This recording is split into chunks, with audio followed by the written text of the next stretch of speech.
Now, a couple of notes about differentiation.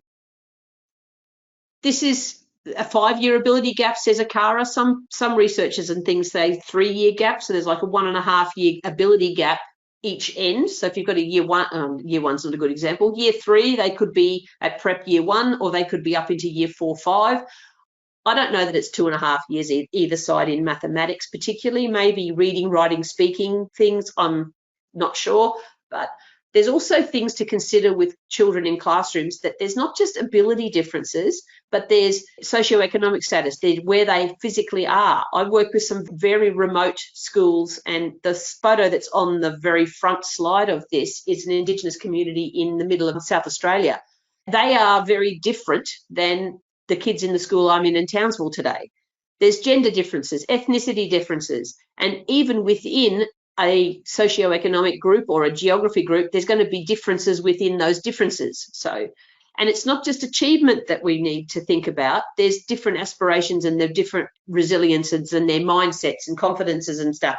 So children are diverse. Society is diverse. So trying to manage all of these in a one-size-fits-all is never going to be the way to make it work. We've all got to be flexible, think on our feet, and I'll try and give you some ideas today to deal with that.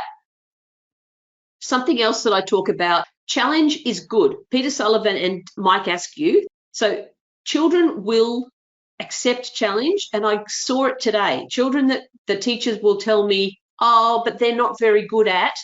If they are provided with a suitable challenge that's got intellectual type challenge, they actually rise up to that and look forward to it and don't fear it. And Peter Sullivan says even they actually welcome them. I remember visiting a school down in Brisbane when I started my consultancy, and I went into a grade 1 class, and I can't actually remember the activity that I did with them, but I remember the second day I came back 2 days in a row, and a little girl from that grade 1 class came and saw me in the playground and walked up and she said, "Can you come to my class today and give us a challenge?" Now, she wasn't one of the brightest kids in the class, I don't think, but she wanted to be challenged again.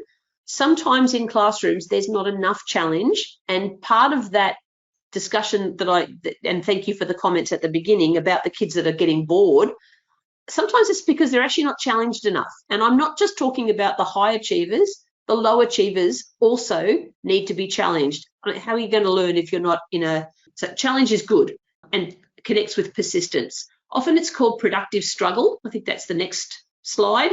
And it's not just for the high achieving kids. A lot of the time we think the challenge or the struggle is not fair to give to low achieving students because they just won't cope. I think it's unfair of us to assume that they can't. And I will even go as far sometimes with teachers to say that it is inequitable to not give kids access to the curriculum and the activities that other kids are doing. So anything I say that provokes something for you to think about or to say, please chat with that. It's possible that by removing that opportunity to struggle that we get learned helplessness. So it just exacerbates the dependence on the teacher. I have been in many classrooms where there have been children who are not necessarily dependent on the teacher, but they're dependent on their teacher aide. And some of you may have experiences where you have a particular child that you support regularly. They can become very connected, very attached in a good way, but also dependent. So my warning, perhaps, or thought process for you to take away from this webinar, if anything else, is to think about how you're supporting those children, and can you let them struggle a little more maybe before stepping in, if that's your style. So that's just something to think about, or please comment in the chat. Now, I've got an audio clip here, which is actually Peter Sullivan speaking.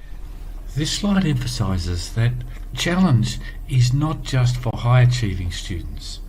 In fact, one of the mistakes that teachers sometimes make is they pose challenge to students that they think have the capacity to accept the challenge, but then provide direct instruction for the students who they think might struggle.